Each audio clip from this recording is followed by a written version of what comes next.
How to use global ATM search on HSBC app. To use the ATM search feature on HSBC mobile banking app, you can first of all log into your HSBC online or mobile banking app. Now, you have to make sure that the application is updated to the latest version as well. Now, some versions allow locator access from the pre-login screen itself as well.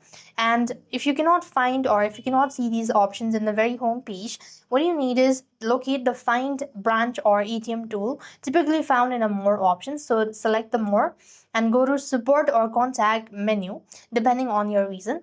Then you have to grant location permission when prompted to allow the app to identify your current locations. After which you might be asked to enter a location, that means city, zip code, or an address manually if you prefer not to use GPS as well. Then you just have to filter the result to specifically show ATMs rather than branch itself, and you could view the map or list to find nearby HSBC or partner ATMs such as Allpoint in the US.